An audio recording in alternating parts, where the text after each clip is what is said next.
but also the economic, political, and social strategy to lead to the implementation of this.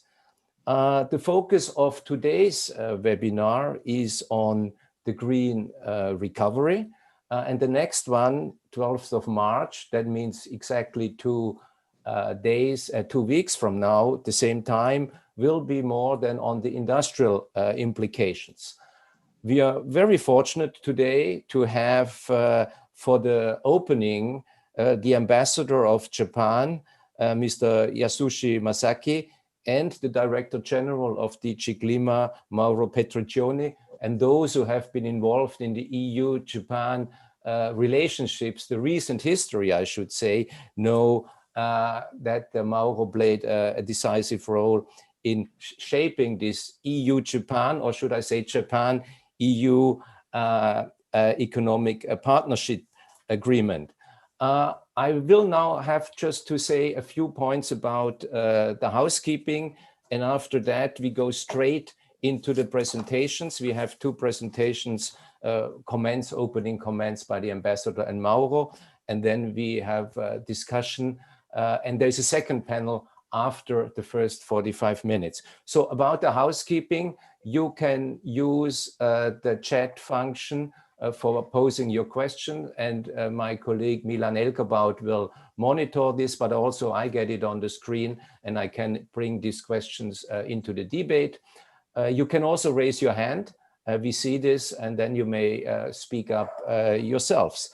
Thirdly, as you see, this is recorded. We are live on YouTube. So if you don't want to be live on YouTube, then you can always disconnect or not speaking up as you wish. Without much further ado, Ambassador, I would like to give the floor to you to explain us a little bit about the new, I think it's still new, the Japanese green growth strategy, or your broader strategy, or your broader approach to the Paris Agreement, climate neutrality, and the industrial or low carbon transformation. Ambassador, over to you. Thank you very much for that introduction, Christian. Good morning, Mauro. I'm very pleased to see you almost every day these days. And good morning, good afternoon, and good evening to everyone participating in this event, wherever you may be. And so as Ambassador of Japan to the EU, I'm very delighted to take part in this event, since greening the economy through COVID-19 recovery policies is of paramount importance for both Japan and the EU. Today, I would like to introduce Japan's strategy to achieve its 2050 carbon neutrality target and its concrete measures to reach that goal. Last October, Prime Minister Suga declared that Japan will be carbon neutral by 2050. More precisely, Japan is committed to reduce its greenhouse gas emission to net zero. It's climate neutral rather than only carbon neutral. Hence, the EU and Japan share a real common goal now for 2050. Our ambitious 2030 target is to be announced before COP26. We are already on a good trajectory. Japan's nationwide emissions in 2019 were 14% lower than that of 2013, largely thanks to an increasing energy efficiency and the use of renewable energy. Among G7 members, this figure is only second to that of the UK. Here, I want to make it clear that our green action is not limited to climate. It covers other important challenges such as plastic pollution in the ocean and biodiversity.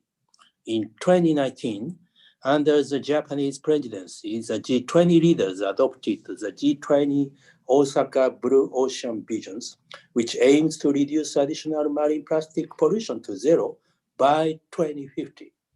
And in the framework of the Conventions on Biological Diversity, Japan took a leading role in the adoptions of the Aichi target for 2020. Japan remains active in the run-up to COP15 held in Kunming, China, advocating for the adoption of a realistic and ambitious post-2020 global biodiversity framework. But let me stop here on these topics today. It will be my pleasure to discuss these issues with you on other occasions.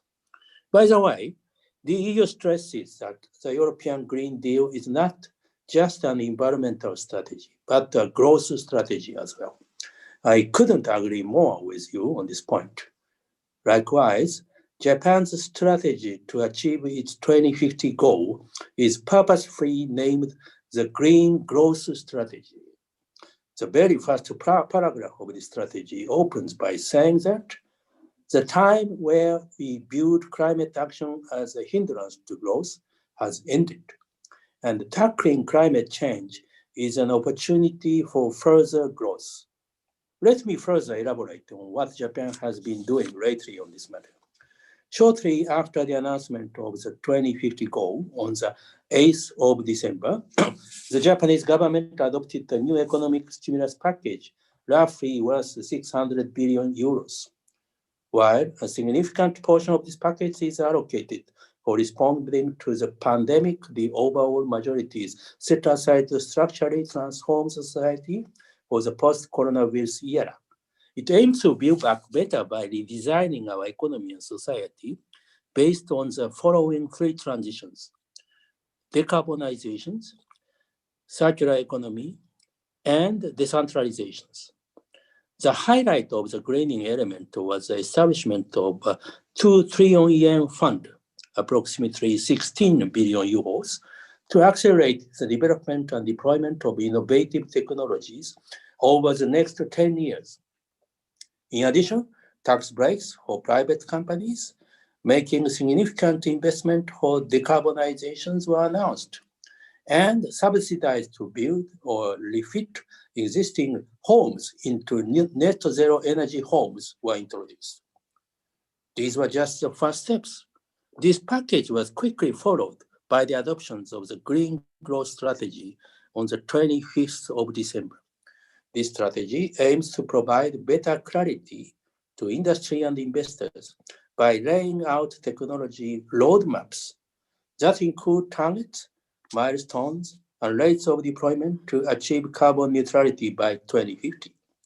The roadmaps also come with a comprehensive set of support, such as subsidies, tax breaks, regulatory reforms, and finance schemes. It covers 14 vital industries, 4 from the energy sector, 7 from the transport and manufacturing sector, and 3 that are related to changing home and office lifestyles. In light of the limited time, let me just give only 3 concrete examples from the roadmap. First, hydrogen. Along with renewable and nuclear energy, is an important carbon-free energy source. The hydrogen industry roadmaps envisages the use of hydrogen in transport, electricity generations, green steel productions, chemical productions, and fuel cell batteries. This roadmap also includes cost per volume targets and estimated supply volumes for both 2030 and 2050. Hydrogen use in transport will shift from the current demonstration projects to scale-up cost reduction projects by the mid-2030s, and is expected to be fully commercial by the mid-2040s. Green steel productions will have both demonstrations and scale-up projects running until 2025, after which scale-up projects will take over and it will be fully commercial by 2040. Private companies and research organizations that are ready to adopt the government's roadmap will receive various types of support. In addition, we will pursue the international standardizations of the definitions of clean hydrogen as technology neutral, and we hope to work closely with the EU on this. Second, offshore wind power generation is a key sector that will enable renewable to be our main source of electricity in the future. Based on the offshore wind power industrial visions, we will first focus on creating a viable domestic market by promoting and supporting project formulations. In this regard, the roadmap contains targets in the form of projected cost targets and a generation capacity target of 30 to 45 gigawatts by 2040. Third, battery production also contributes to finding solutions for carbon neutrality. A target to make all new passenger vehicles electrified by the mid-2030s has been announced in the strategy. To reach this goal and to better distribute batteries, reducing the cost of production and expanding the production scale is important. And we need to accordingly support research and development as well as new businesses in this domain. Naturally, realizing these roadmaps will channel large volumes of private investment. The green growth strategy aims to tap into 200 trillion yen, 2 trillion euros held by Japanese businesses and expects to create an economic impact of 90 trillion yen, 720 billion euros annually in 2030, and 190 trillion yen, 1.5 trillion euros annually in 2050. Now imagine the business opportunity for both EU and Japanese businesses if we could share major elements of such roadmaps with each other. It is obvious that public money alone will not transform our society. Private investment will also be an important driver for the innovations and disseminations of the necessary technologies. The government's role is to provide clarity on the way forward and lay out regulatory support. How we can engage private sectors to attain our goal is the most important challenge for us. In this context, promoting green finance is also extremely important. The EU has led the initiative to create an important international forum in this area. Japan supports this effort and has joined this international platform on sustainable finance last November. Japan is also proactively contributing to the discussions on various issues related to the IPSF's mandate, including by serving as co-chair of the working group on sustainable related disclosures. While we don't have a nationwide emissions trading system like the EU has, we are publicly debating the topic of carbon pricing. This is also a very good symbol of Japanese cooperations. And here I like to highlight a few visible and real encouraging points we can see already. We can see many good examples of EU-Japan business cooperations going on before our eyes here in EU countries. The trading company Sumitomo Corporations has been working with wind companies from Belgium, France, and the UK from as early as 2014 across 7 offshore wind projects, totaling a capacity of 2,500 megawatts. Similarly, in Japan, Ørsted, the world's largest offshore wind power developer from Denmark, is providing valuable inputs to the public-private council of offshore wind energy. Such a sharing of experiences between European and Japanese businesses will contribute to further growth in offshore wind power, not just in Europe and Japan, but globally as well. Mitsubishi Heavy Industries is constructing the world's largest net zero carbon emission steel plant in Austria that uses hydrogen instead of coal to produce iron ore. Test runs are to happen this year, and it paves the way for carbon neutral steelmaking. Toyota is involved in a number of fuel cell battery projects across Europe. A Portuguese manufacturer developed buses equipped with Toyota's fuel cell battery systems, and they have been running in some European cities since 2020. Last December, the company was involved in the establishment of the European Fuel Cell Business Group, and it aims to work with industry partners, national and regional governments and organizations to stimulate the development of hydrogen ecosystems. Toyota has been a partner of Energy Observer, the first vessel in the world to both generate and be powered by hydrogen, led by French explorers Victorien Ersat and Jérôme Delafosse. This month, Toyota announced that it will step up its cooperation by developing and delivering a specially designed fuel cell system for the vessel. What I mentioned here are just a few examples of what is already going on here in the EU with our Japanese companies. Our concerted green policies will certainly produce a big synergy for both of us. I hope that the intensifications of cooperations will help every actors on both sides in every area.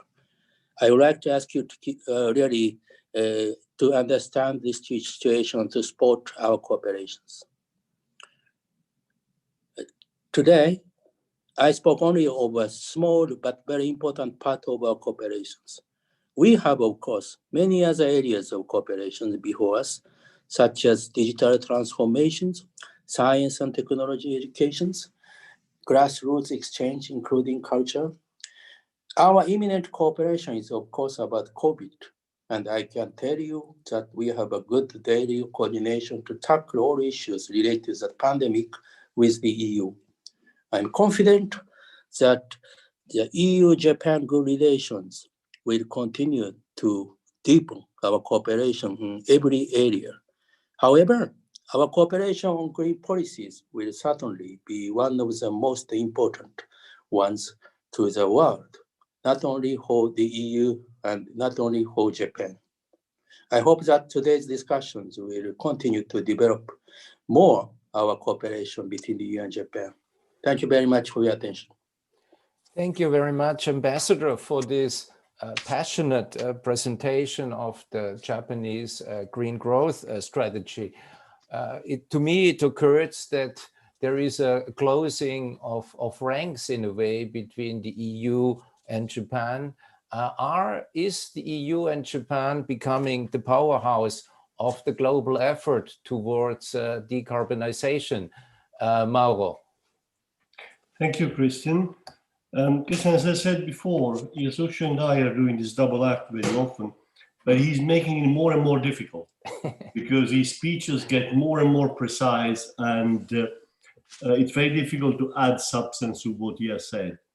So let me try to do something else instead. Instead of quoting more examples of the kind that we've already heard, and apart from the customary statement that I entirely agree with what Yasushi said, let me explain why. Let me tell you why we got to this stage and why I also agree that we're going further, and that perhaps will give an answer to your question. We announced our goal in 2018, and then we took a year of a very intense democratic debate across the EU to culminate in the endorsement by the European Council at the end of 2019. And at the same time, we had produced our first blueprint for how we're going to do it, the European Green Deal. What people don't often realize is how much this is changing the way we do things across the board. It's a change of pace from doing the best that we can to doing what we must do. And for instance, it's no longer good enough to have technology to reduce emissions. You have to aim at eliminating them. You have a date by which you have to do this. We heard about the green growth strategy. If you look at the way the Clean Planet for All was titled, it was titled a climate neutral, modern, competitive, prosperous Europe. Because at the end of the day, if you want to have consensus from citizens for the kind of transformation that we need to do, you need to explain that this is not something additional. This is not something that we do instead of the other objectives that we have. This is a different and better way to achieve those objectives. So it's a very radical change. We're very proud of it. I think most listeners know about our 2030 program and the massive amount of legislation we're going to propose in June this year, the countless strategies and policy documents we are producing. We're very proud of that, but we're also very humble because we're doing our part, but our part isn't good enough to fix the problem. Problem will not be eliminated. We will not stop climate change because Europe becomes climate neutral. The biggest value, apart from the moral leadership of doing what is right, is to create an example, create a working model on how we pursue all our societal goals in a way which is cleaner, carbon-free, does not destroy the planet, and helps us maintain our place on the planet in a healthier and better ways. Now, we have to do that with others. You mentioned, you were so kind as mention my role in the relation between Japan and the EU. Put the two together. Once you build the kind of relationship which we have built through the Economic Partnership Agreement and the Strategic Partnership Agreement, and at the same time, then you move on to a radical transformation of your economy or society, such the one we need for climate neutrality, where do you look for friends and allies? You look to those with whom you have a deep, profound relationship. So for us, Japan was a natural. And we started talking to Japan very, very early. Now, these processes have their own rhythm and have their own specificity. When Japan adopted a long-term strategy in the middle of 2019 that looked uncannily like ours, that didn't surprise us. We have the relationship we have because of the similarities between our economies and our societies, even with the diversity of culture that we have. And when finally Japan drew the natural conclusion of that not only this had to be done, it had to be done by mid-century, I think that sealed the whole thing. Now, you've heard the many examples of how this can decline in very practical cooperation, because this is a very practical agenda. This, you know, Yasushi mentioned carbon-free steel. That is, you know, we don't want to have a situation where we no longer make steel either in Europe and Japan. So how do we make it carbon-free? Who else has the same concern, the same constraints, the same skills, and the same difficulties in terms of raw materials, energy dependency on this planet, if not Japan? So this is a very natural alliance between the two of us, which again builds on what we have done in the past few years. We will not do this instead of what we decided to do under the Economic Partnership Agreement. We will pursue the goals that we have under the partnership and the Strategic Partnership Agreement in a different way, with a different common objective, which is that of a climate neutral society, but we'll still pursue the same goals of prosperity for our people. And the other important element is that we also share the same attitude to international relations. We've been allies on multilateral matters for decades. The EPA and the SPA were also meant to strengthen our leadership in multilateral fora. And we count on this to do the same in fora like the UNFCCC, where there is a collective leadership emerging, which is a very good thing. I would be very happy to have Japan in that collective leadership. And I have to say, if the having seen, for instance, Minister Koizumi at work in Madrid, I think I'm very happy that this is happening, and I look forward to more of that. So are we becoming the climate powerhouse? We are. I don't know whether we are the world powerhouse, generally speaking, but we are 40% of the world GDP. We are a massive power in the world economy. It was very important that we stated that in 2016 when much of the world seemed to want to go in the opposite direction. I think it's important that we take that power, that cooperation, that capacity to change things into a field which is absolutely necessary. Because otherwise, let me finish with a pitch for our latest product, our adaptation strategy. If you see the projection, what's going to happen in our countries if we don't act, well, that's quite frightening. And again, Europe and Japan are not in entirely safe regions of the world. We know what natural disasters are, and neither of us is prepared to see more of that in our countries without reacting. Thank you, Mauro. Ambassador, Mauro mentioned the importance economically of Japan and the EU. I just wonder, could you share a little bit, what were the reactions to your strategy, also this close cooperation with the EU? How was it perceived in your part of the world and the rest of the world, if you wish to comment on this? May I? Yeah, please. Christian, thank you. I just want to react very shortly to Mauro has said. I think, as I told you, more and more I have a contact with Mauro in various occasions. That shows very well the importance of cooperation in EU and Japan. I agree with him. If EU and Japan could work together in this area, what we can do to the world. And green alliances, whatever the form of that. I think the time of agreeing on the ambitions, on the general terms, will have to be overcome.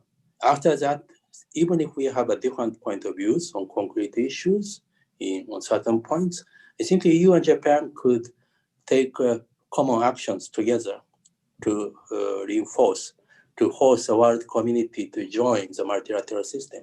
And Mauro mentioned the like-mindedness of two poles, very important, EPA and SPA. We are sharing same values, multilateralism, rule of law, freedom. So in this area of green policies, I think EU and Japan must be the most important partners to move forward. So your questions, Christians, on the perceptions of the Japan cooperation to other regions of the world, I think, of course, I don't know the real reactions of every country, but I think that mostly will be welcomed by many countries, including the United States and the Asians, because as you see that our world, based on the rules of multilateral system, have been challenged for several years because of certain states which are challenging that. But most of countries would like to respect that world system because that's beneficial, stable, and prosperous to most of the world. And who can really stand up to support this rule and this system? First, it will be the EU and Japan. So I think on this green policy, too, most of the countries will welcome, I think are welcoming that. And if, of course, there will be opposition's views, we have to convince them together with the EU. Thank you. Thank you. Maybe the same question to Mauro. I have a feeling what you will answer. But what were the receptions of this? Was there any change in perception after this closer cooperation, or was it expected, or was it noticed internationally? What is your perception on this? Well, I think the rest of the world, you see, neither of us is a traditional power. I think we both have a sorry history of being traditional powers, and we both built a different way to work in international relations. It's one of the things that we have in common. When we concluded the EPA and the SPA, we made a determined effort, and it made things sometimes more complicated, to make sure that we have an open partnership. The EPA does not constitute an exclusionary economic bloc. By the same token, the cooperation that we're doing on new technology, on green technologies, on the science of climate change is not and cannot be an exclusionary one. It's us versus the others. That's not in our DNA, either Japan or the EU. That's not where we operate. So we will both pursue the same goals with our other partners. I don't think anybody.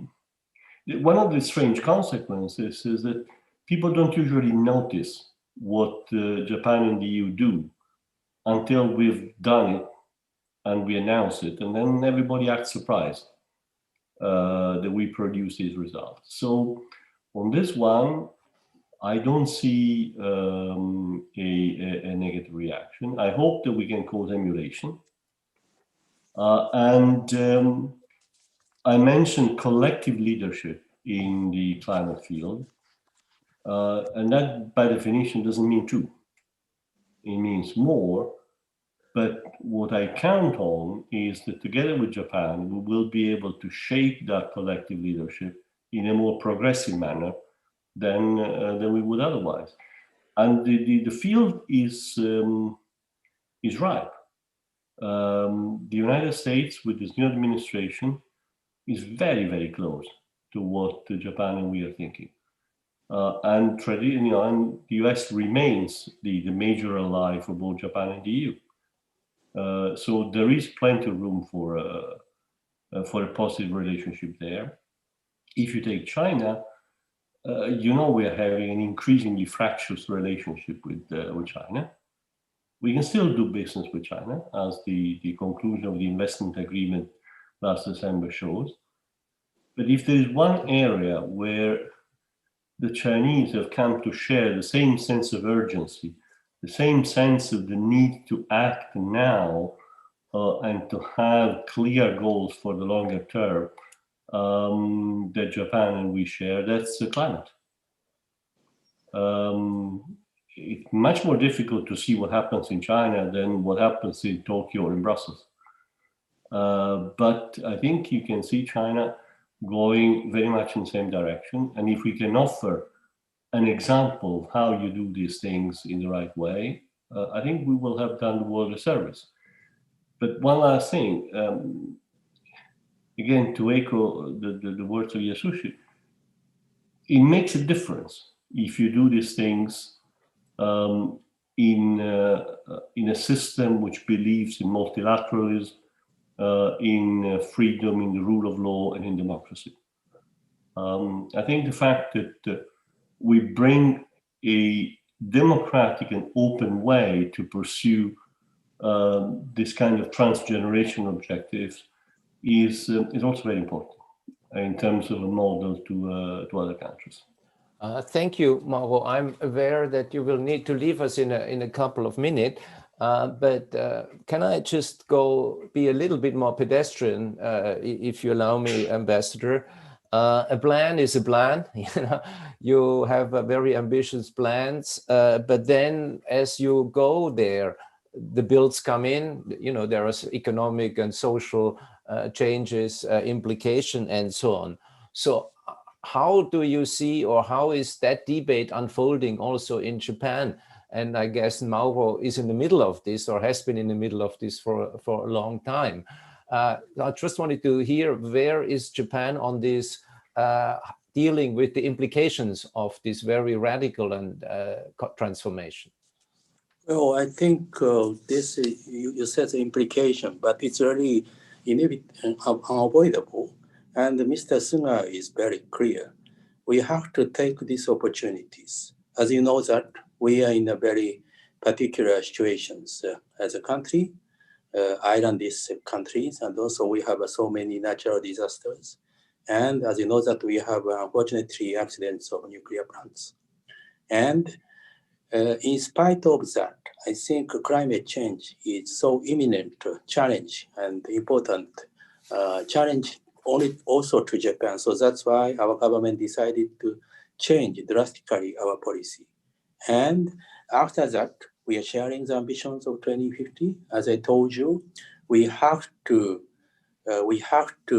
really, what can I say, consider the process of that, in spite of the particularity of a situation, you know. And so that's why I think our discussion has just started. But everybody, including people, private sectors, and government administration, knows that we couldn't miss these occasions. That's why this will really give us new chances of innovations of industries, like the hydrogen industries, and that will change maybe the structure of our energy system. And also that will be a very big occasion to innovations. And today it holds the green policy, but I think another priority or policy of our government is a digital transformation. It's in the same context. I think now Japan has to really proceed with this kind of structural change. And climate change is objective. Carbon neutral, climate neutral is also considered to be an opportunity for us. So you are right, that will be giving implications on various aspects. We know that, but we are in the middle of the process of how we can adapt it to our actual situations. Thank you. Thank you, Ambassador, for clarifying this. Mauro, are the Japanese overtaking us? Are they more advanced in their overall approach?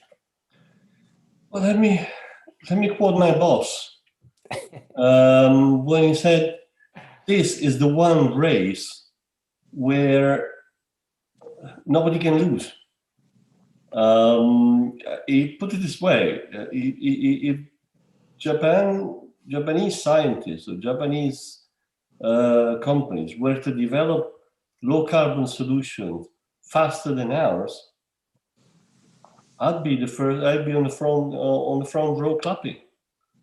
On the other hand, look, I mean, you heard Yasushi quote a number of Japanese companies here. I mean, these are not the 80s. Japan is an integral part of our economic fabric. They're there. They're part of us. So just look at the automotive sector. Look at what our car industry and the Japanese car industry are doing in cleaning up, moving towards electric engine, fuel cells. And look who really where is the investment, for instance, in Southeast Asia coming from for the automotive sector? Coming mostly from Japan and then partly from Europe. So you have spillovers, positive spillovers for the world. Then yes, we are, our manufacturers are in competition. They're also members of the same association. Japanese companies are members of the European Car Association.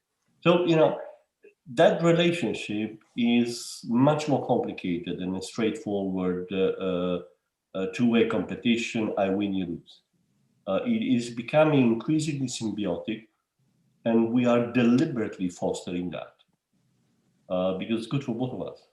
So, no, I'm not worried. I would like to see more Japanese companies in Europe doing clean technologies. I would like to see more Japanese scientists cooperating with ours. And we'd like to be more in Japan and doing the same. And I think you will see that. You will see that increasing. Then this makes others in the rest of the world uncomfortable, but all they have to do is to join us. The door is open. Okay, Mauro, thank you for this. I think the door is open. That is a concluding statement. Others joining us, we will not be able to get further than to that. But, we already see it. There's much more interest from Japan since a couple of months, years. For a long time, it was not so much happening there, but suddenly there is much more visits, calls, interest, understanding what's going on, and vice versa as well. So I should add to the ambassador. We are coming now to the close of this. Let me just thank you very much, Ambassador and Mauro, for a very passionate And I think for me, at least, convincing contributions to a difficult issue, I think we all go home in a very positive mood. And my feeling is something seems to have happened, another important step on the future of addressing the climate change. So thank you very much, both of you, and we hope to see you back again, maybe taking stock after 1 year, or taking the whole thing further. Maybe by that time the coalition is bigger, you never know. And I'm sure both of you are working on this. So thank you very much for sparing your time. And now we move to the next session. So thank you. Thank you. Okay. Thank you very much, Christian, Mauro. And I wish you good discussions. Thank you very much. Thank you. So we are coming now to the second session, and I should also add on that there were a number of questions in the chat raised. We have looked at them.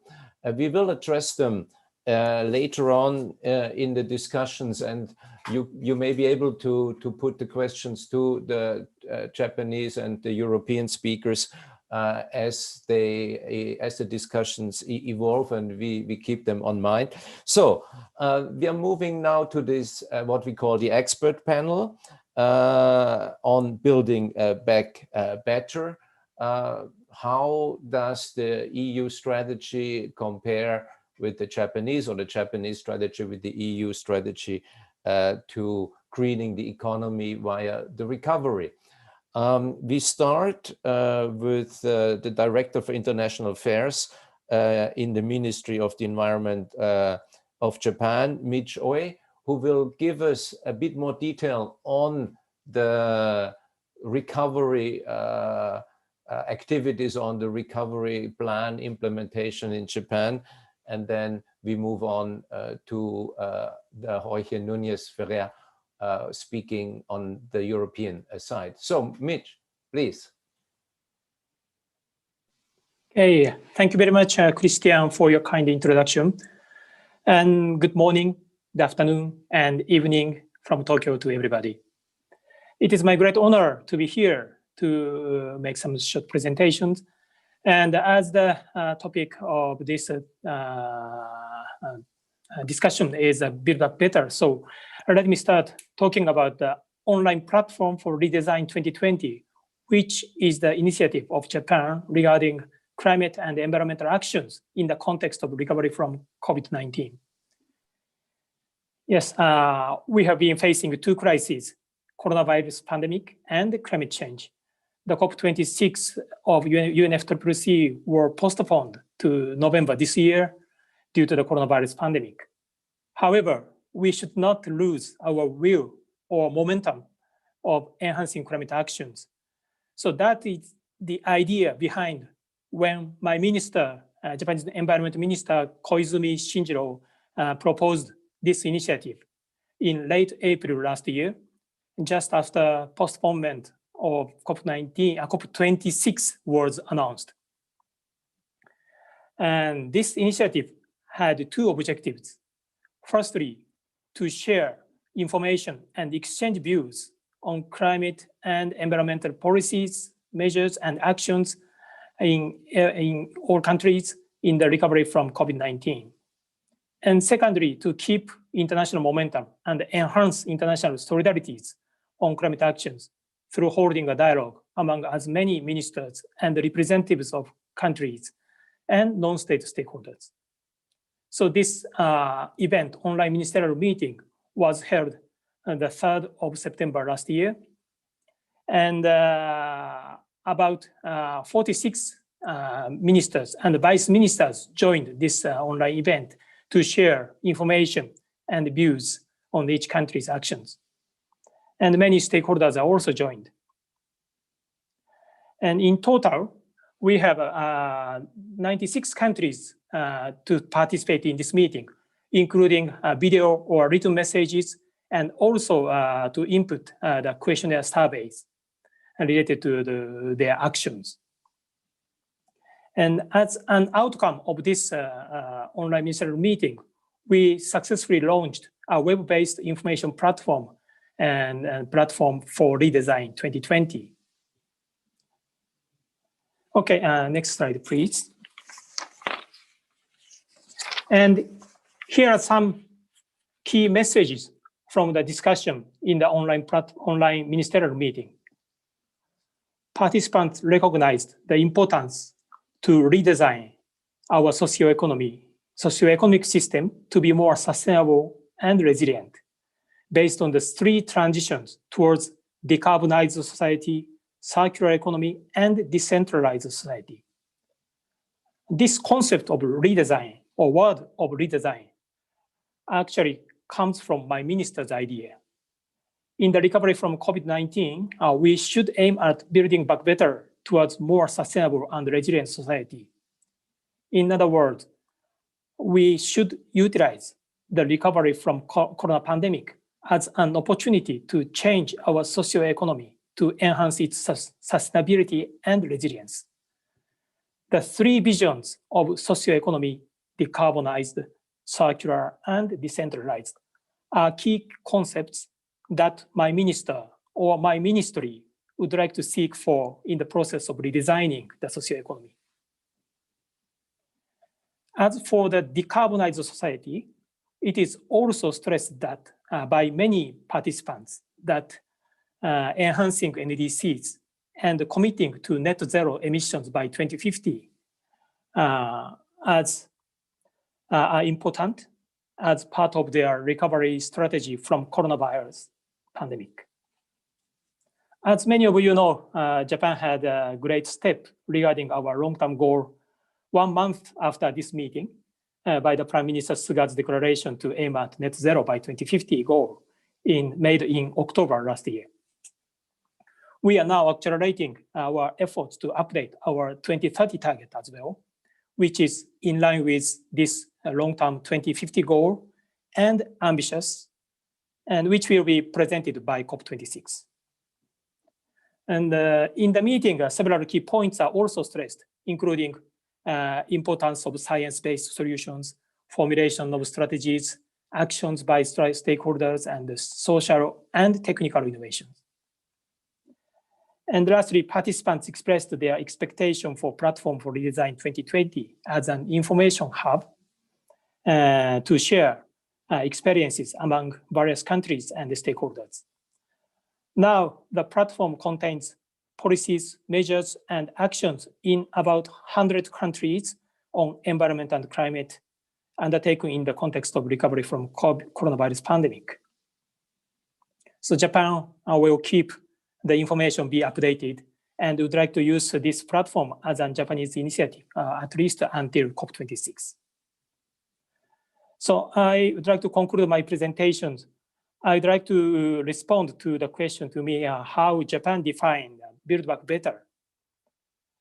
Obviously, there is no official agreed definition, but the message from my Prime Minister is clear. When he declared the net zero of 2050 goal, he also mentioned that environmental action is not a constraint. Rather, it is a tool to drastically change socioeconomy and industrial structure change by attracting investments and triggering new economic growth. This is aligned with the concept of redesign that my minister is pushing. So Japan is still on the course of redesign after the Prime Minister's declaration, but we have already seen many changes, not only within the government, but outside in business and local governments. It would be great to listen to what the EU and the other countries are doing and will do to share experiences. And therefore, again, it is my great pleasure to join this panel discussion. So I stop there and thank you, everyone, and thank you, Christian. Over to you. Thank you very much. Thank you, Mish. Very, very clear. I'm, particular picked up the point of the redesign of socio-economic systems. So getting the structures right rather than jumping on the quick recovery, which may be browner than we want it to be. Jorge will be the next speaker. Jorge Nunez, he is a senior research fellow and the head of the Recovery and Resilience Reflection Group at SEPS, and he works for or with a number of member states. You clarify yourselves. But I also would like to mention, after Jorge has made his short comments, we will briefly give the floor to Wolfgang Papi, who has raised a hand. Briefly put your point. And then also I would like to call my colleague Milan to raise just very briefly the questions that we have raised, that have been raised in the chat, to bring that into the debate. Jorge, over to you, please.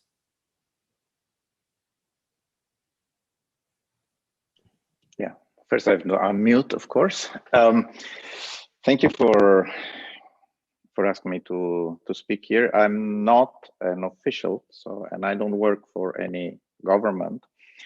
I do, however, have a lot of contacts, and I'm in constant discussions with people from the Commission, Parliament, or in member states. And I just came out from an hour discussions with the Parliament, while yesterday I was discussing things with ministries. I will just give a picture of how the recovery is being approached more in practice than from a policy wish. I will say the wish, but then I will explain a little bit how it is advancing to give an idea. So when the crisis hit, this pandemic hit, the EU had two issues. One is that it had agreed, of course, on the Green Deal and a completely new approach towards changing the direction of the European economy with very similar objectives, or very close to what we have heard now from in Japan. So it's the same ideals and the same direction. This was just announced, so it's a very big shift for in a lot of areas on adapting all of the taxonomy and all of the finances, and preparing also convincing also the member states to change their own approaches nationally. So we have, from the one hand, this. Then we had still a remnant of the financial crisis remaining in some member states because of some structural problems that the countries have for their economy to work in whatever conditions, new green or previous gray. It was just simply they were not catching up as was expected. So the recovery came, and the economists and the Commission came to the conclusion, also through models and also the central bank, that it was necessary to have a coordinated approach. And the Next Generation EU was approved after very difficult discussions. The member states had difficulty to find a way to agree on how to work together. And Next Generation EU, if you know about Star Trek, the Next Generation is a film from science fiction. It's actually an appropriate name because But Jorge, could you briefly EU, explain maybe the Next Generation EU? There are maybe a lot of Japanese people in the discussions. Yeah, it's the common. This is what I'm coming. It's the common agreement to raise funding as a collective, the member states, from the financial markets, to introduce a pan-European recovery and facility. So the idea of raising money from the financial markets as a collective, so beyond the contribution of member states, giving this power to the European Union, is practically science fiction from a legal point of view just a few months earlier. So this is why it's a very important change for Europe politically, also showing that member states get together at the moment of difficulties in a way that was simply not thinkable before. So they took the challenge. So we do have this package there with very difficult negotiations. And of course, the difference with Japan is, of course, the EU is a complex place. So we have 27 sovereign states which had to agree. And the agreement is that there is a strategy, but each member state prepares practically most of the money. Is really each member state deciding their own strategy with a common coordination system, which is complex, but it's a European style, and it will work, but never never easy to understand from outside or from inside the EU. But member states will prepare their own programs, and there are tensions between the necessity for coordinated approach and from the other part, each country preparing the programs according to their own interest. But there are 2 points that are in there that are important, is that 37% in the final agreement, they did agree at the end to increase it from 30 to 37, but 37% has to go into the green transition, and the second is 20% on digital. The 37% is calculated based on the OECD classification of which expenditure, what the percentage in expenditure is green or not green. It's climate oriented. And then there is this 20% on what is digital, where there is also a rule about this that was commonly agreed. Now, how is this implemented in practice? The member states prepare the programs, and the difficulty, I think, for any analyst from outside the European Union, this is not like the US or it's not a country, is that every member state has its own national programs. So when you look at the programs that they are proposing for this, one has to always remember what they are doing on the other side nationally, because the programs don't have the same focus. Let's take the Germany hardly speaks about energy efficiency in buildings, let's say, because they have their own KfW national bank. They have their own programs in this. Well, for example, for another country like Italy, there is a big interest in this. So you have to always remember from outside that there are these 2 levels. There is a strategy from the point of view of greening. You can see a lot in some countries, a lot of interest into the hydrogen, Germany too, to a lot of focus in trying to find this as an alternative energy source. There is a strong interest in the transformation of the automotive industry in Germany, of course, because it's very important, their economy. And you have for each country a different weight. So the challenges that we will face in front is that the Green Deal in the European Union and the combination with the previous crisis that was still remaining is that the programs have a multiplicity of targets that go into many, many directions. And this is going to be the difficulty with coordinations. Okay. So last points, then the questions that arise is how will each country address labor market problems, own reforms, and how to mix the discussions with circular economy. Debates on critical value chains are coming in, and the difficulty of having national programs. So it's a very difficult area to look at when you look at it from outside the EU, and we are in the middle of it. So that's not very clear for any observer. That's where I will stop, but I will answer any questions that you have on specifics. Thank you. Oh, thank you, Jorge. I guess, Mish, many of these issues you may be familiar with, you may have heard as well in Japan. Now, I promise that there will be, questions be brought. Wolfgang Pape wanted to speak up. Did you want to ask the questions about the Japanese monopolies? Wolfgang? Can you speak up briefly?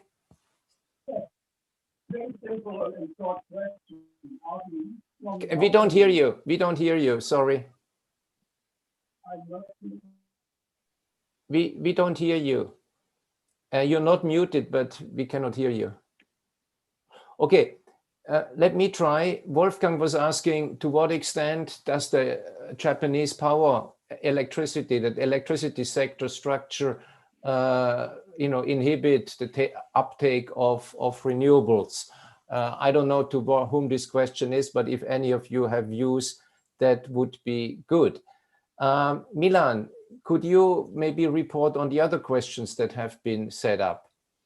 Yes, absolutely. So we had a number of questions. One of them was from Ignacio Perez on what the expectations are for the COP26 at the end of the year, especially considering what we heard from the ambassador and Mauro Petriccioni earlier. So how can the EU and Japan bring other countries into this coalition? And then we also had a very challenging but interesting question. Both the EU and Japan are advancing on green steel with hydrogen, green hydrogen specifically, but this requires enormous amounts of electricity. possibly even 400 terawatt hours, which has to be CO2 free as well. So how do we actually get this, as there is already a lot of demand for clean electricity? And that relates and also to the question of Wolfgang Pape. Now, I would like to go to the next speaker, Professor Yumiko Nakanashi, who will, comment from her side, taking a step back on what is her take. Please, Yumiko. Yes, thank you, Christian, and hello everyone. I'm very honored to make a presentation. I share my screen now.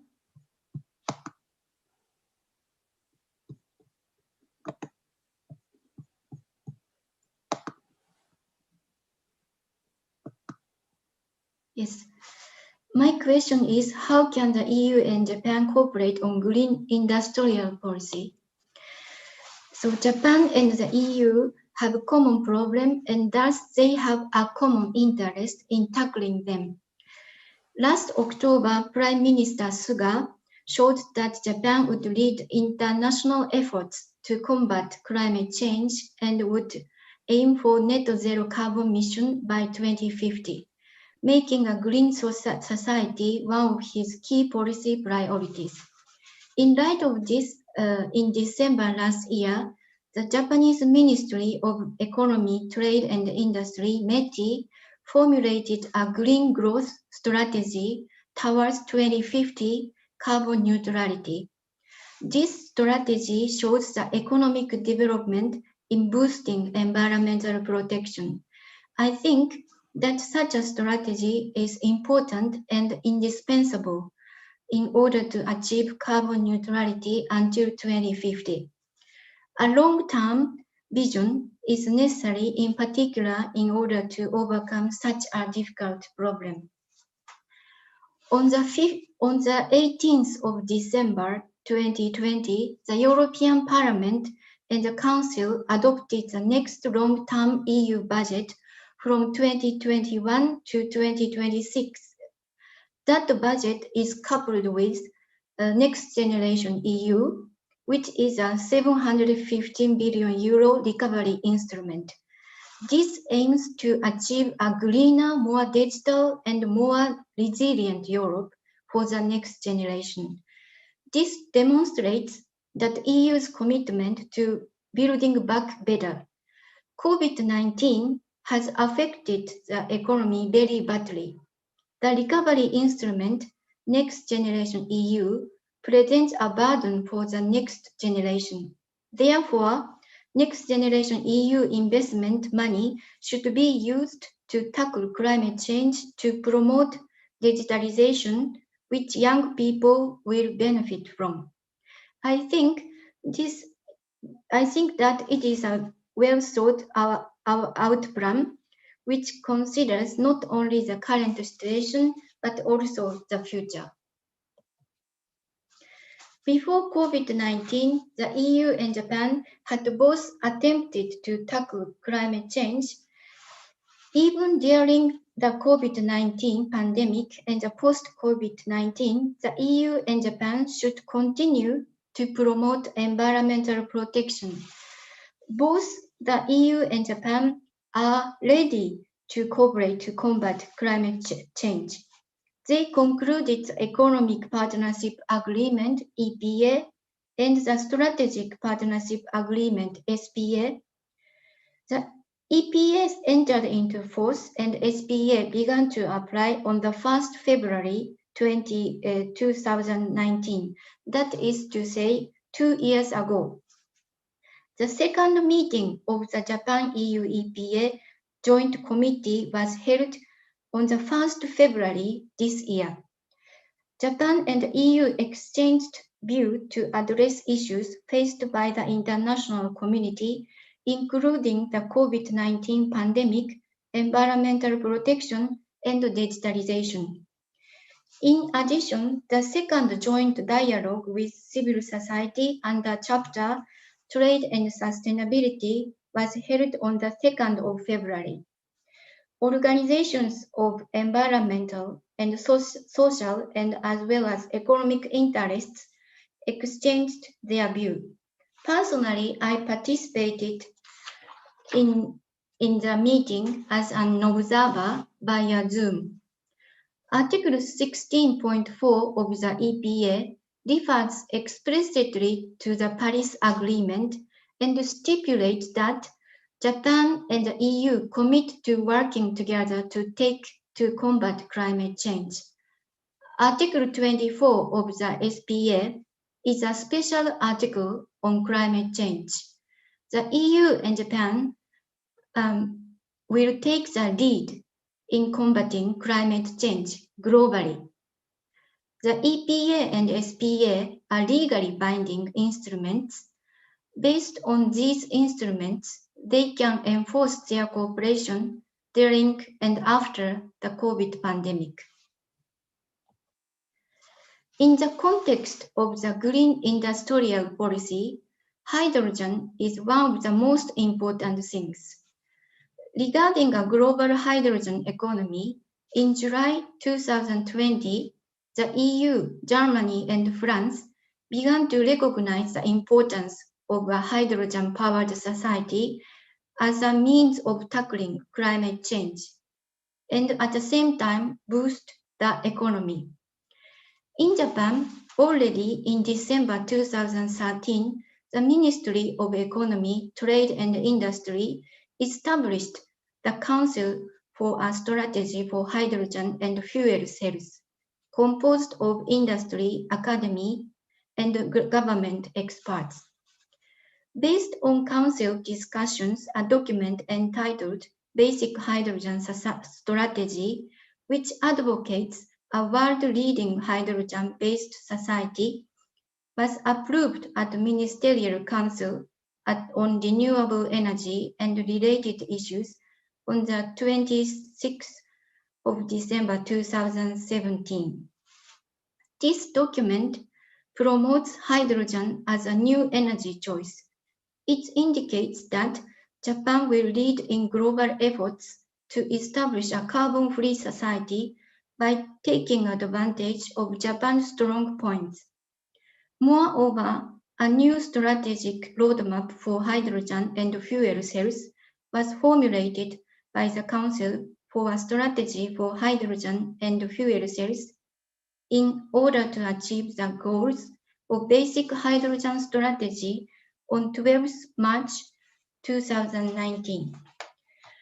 Statements and documents are not enough in order to realize a hydrogen-powered society. We need concrete implementation plan and enforcement. International cooperation is necessary for the achievement of a hydrogen-powered society.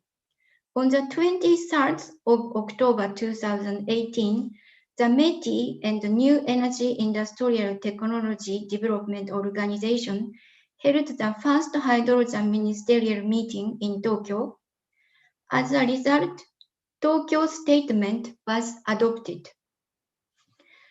On the 14th of October 2020, the METI and the New Energy Industrial Technology Development Organization also held an online event of hydrogen energy ministerial meeting. The importance of hydrogen as an essential energy source for decarbonization, the reduction of costs necessary to promote hydrogen utilization and technological development, and the need for harmonization of systems and other frameworks between countries were discussed. Close cooperation between the EU and Japan in this field is indispensable to achieve a hydrogen-powered society. Finally, as we are... You would need to speed up a bit. Okay, finally, as we are obliged to impose a serious burden on future generations, we should take the next generation and future generations into consideration in creating a long-term plan so that 30 years or 50 years in the future generations will be able to live well. Thank you for your attention. Thank you very much, Yumiko, Yes. for highlighting these points. We are now coming to the next, the last panelist, Elena Bao. You have heard the green growth strategy. Climate change is not a hindrance to economic growth. It's a driver of economic growth. So it would be good if you give this a view on what's happening on the ground in industry, industrial alliances, and the rest of it. And also, Yumiko mentioned very much the hydrogen economy, which I know you're working on this as well. Elena, maybe you also give just 2 sentences about your organization. Elena, please. Thank you, and thank you, Christian, for the invitation. It's an honor to be here. Our company is EIT No Energy, and it is a private company. So it is not we don't belong to the macro environment. No, it is more focused on working specifically with innovators and innovative companies in order to accelerate innovation in sustainable energy into the market. We have been doing this for the last 10 years. Today, we have the largest investment portfolio in sustainable energy assets in the world. We have been recognized as one of the top investors, but what we try to do is not only to invest, but to make the case bigger, economically bigger, much more impactful, safer. This is to de-risk the case, and sooner, and that is the part of the acceleration. So a bit from the perspective of the private investor, because we have been talking about a lot of initiatives at the macro and political level. How do we see how the investors or the private sector see the green innovation? The truth is that this last year, it has proven that there is a huge appetite in terms of the private investors towards everything that is green, towards green assets and green investments. And this is something that it has shown the returns of the funds and the returns of the portfolio. The sustainable portfolios have been the ones that have been outperforming the other ones, brown assets. So this means that somehow the markets have reacted very positively. The other thing is that, I'm talking about numbers, 2020 has been a record-breaking year in terms of the money that the VCs have been investing in climate tech type of companies. Okay, it has been a record year. We have reached more than 21 billion in volume worldwide, and that was something that had never happened before. So it is surprising, because in a COVID situation to have this kind of growth. And very importantly, in this scenario where clean tech investment has been very, very vivid, Europe has increased their percentage in investments. Okay, so it is also something very nice to see that the European investors have been growing, and they account for 33% of the worldwide investments in this area. So going a bit about that, why Europe now has this kind of push towards this climate tech aspects. One of the things is that the startup ecosystem in the last 4 years in this area has multiplied by 4 since 2015. And the search of the number of unicorns have been multiplied in the last year. Just in the year 2019, Europe created 15% of all the unicorns that have created in decades. Okay, so this means that one point is that Europe has the talent and has the technology and has the innovations. And the second thing, which is related with all that we were discussing, is that Europe has been able to create the perfect storm in terms of market opportunity.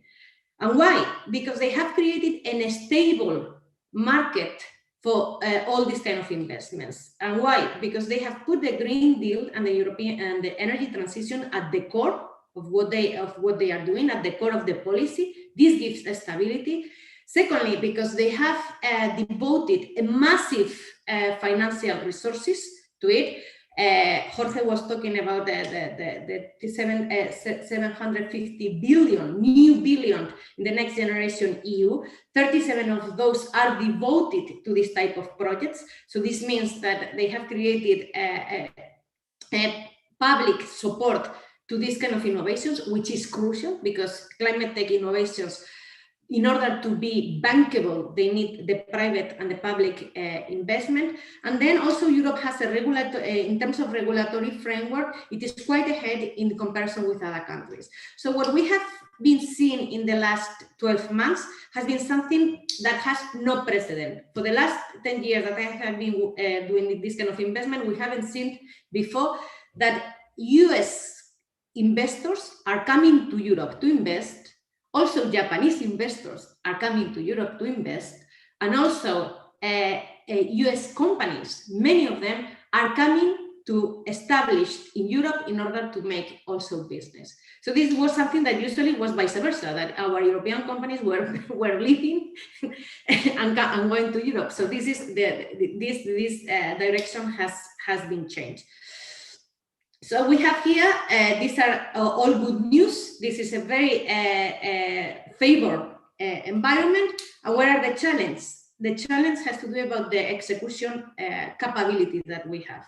And there it is a question, there are two things, speed and scalability. And I'm going to take the tackle of scalability because it is a bit controversial.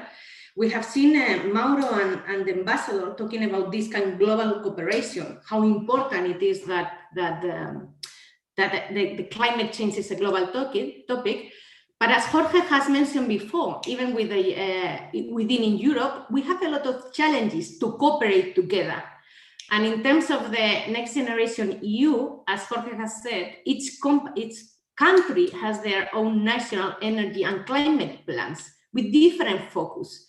So we are missing an opportunity, a huge opportunity to do scalable projects even within Europe. So I can imagine that it is going to be even much more complicated to do it between Europe and Japan in practical terms. I mean, just a question of scalability. Another example, markets. I mean, for a European startup to address a market similar to the size of US, this company needs to enter into 28 different markets in Europe. So, I mean, the topic about scalability is something which is really a challenge. And if we don't have these scalable projects, we will not be able to fight against climate change. Thank you, Elena. You almost ended up very optimistically, and you gave a little bit of more cautious, but yes, of course, it is difficult and a big challenge, and interesting your contribution. Thank you very much. 30% you mentioned of the global share. You know, that will also Japan will be jumping on these kind of things and trying to increase their share. Mish, I just wonder, there were a number of points raised, whether you would like to comment or you would like also to answer some of the questions in the chat.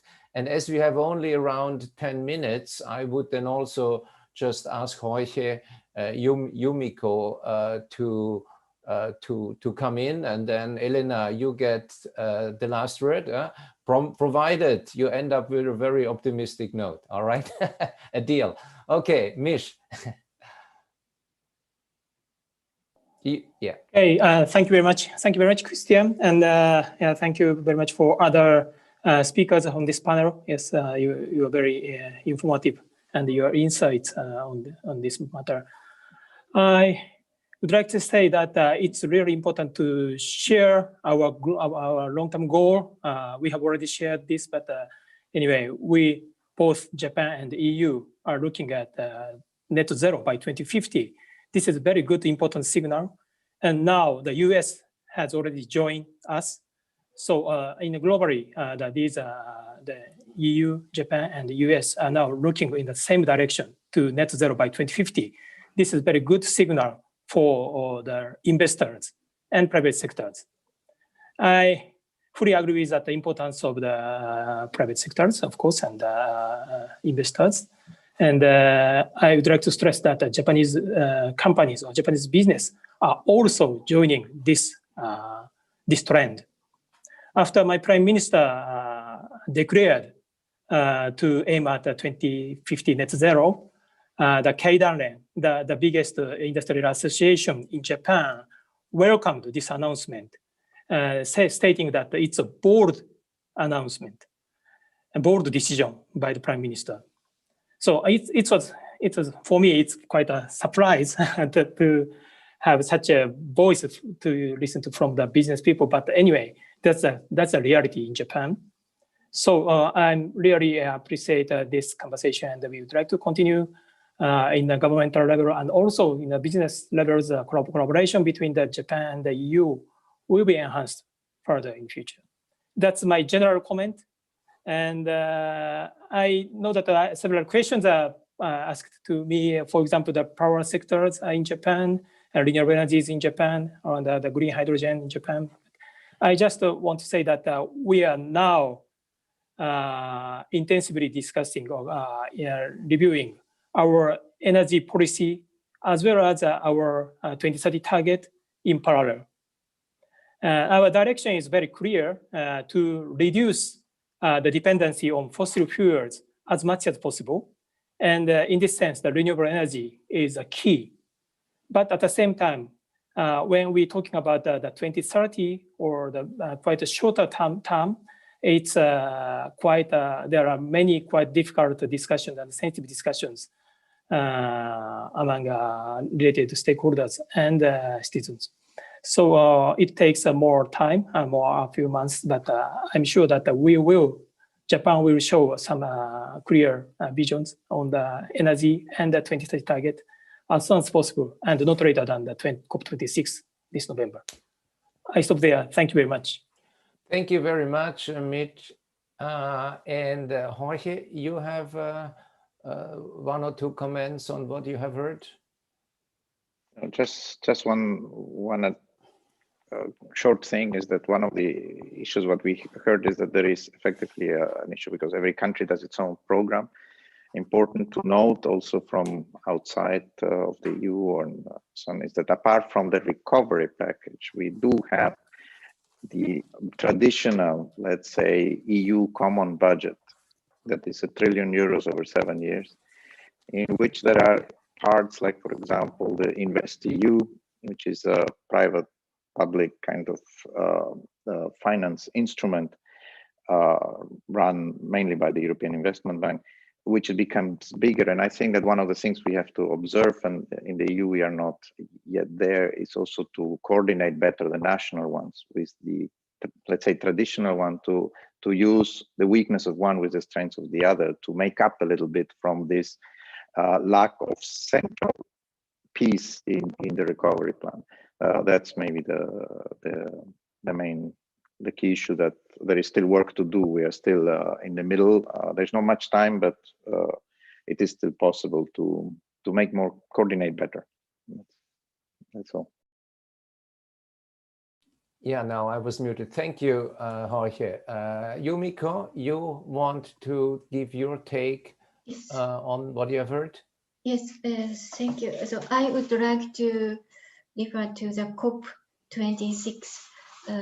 So I teach EU environmental law every year, and I refer to global warming or the climate change, and I mentioned the Paris Agreement. About this time, I have a big expectation that the parties can achieve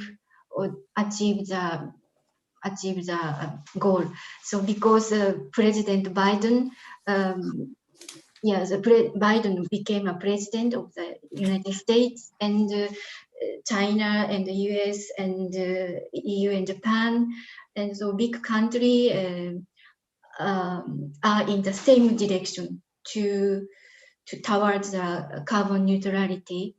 Yes, that's it. Thank you. Elena, I've promised you the last word.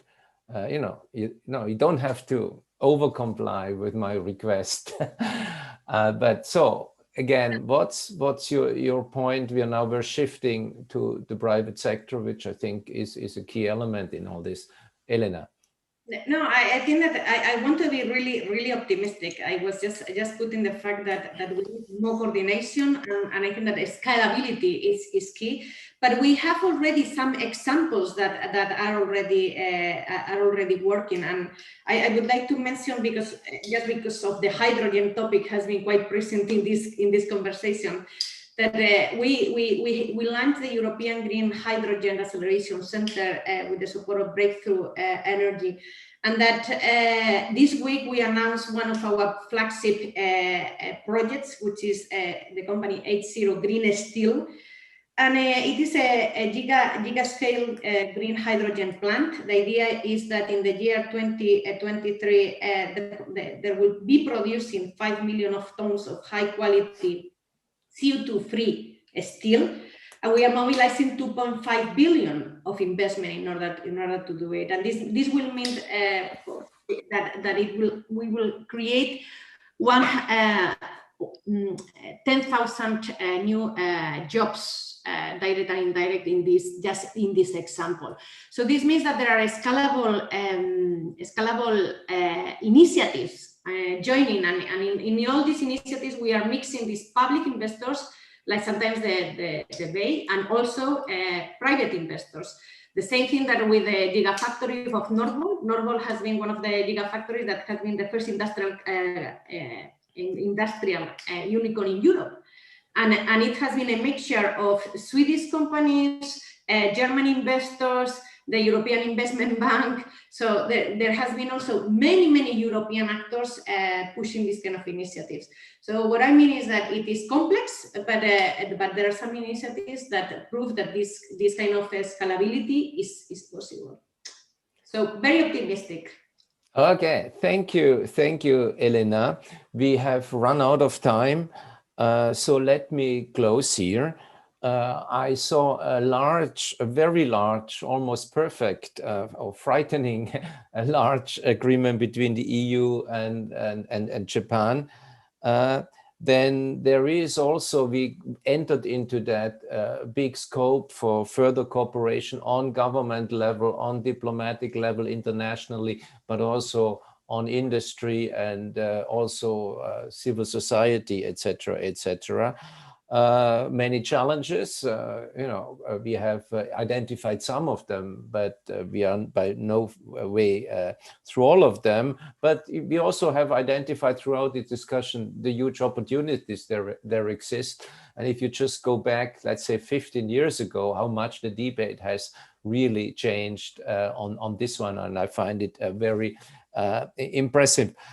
We should be ready to more discussions, to more cooperation, and we will stay in this debate. We are launching a lot of international cooperation activities in SEPS, which, funnily, because of COVID, are a bit easier because you get much more access to international people than you would otherwise have. So let me finish here, thanking all the speakers and the participants, especially the ambassador, the Director General, who are busy, occupied somewhere else, but also Mish, Jorge, Yumiko and Elena, thank you all. We will be back on the 12th of March, same day, Friday, same time. So enjoy the rest of the day, and those working in Japan, I guess you're ready for the weekend, unless you have a late evening. So enjoy the weekend. I hope to see you next time again in 2 weeks' time, same time. Thank you. All right, bye-bye.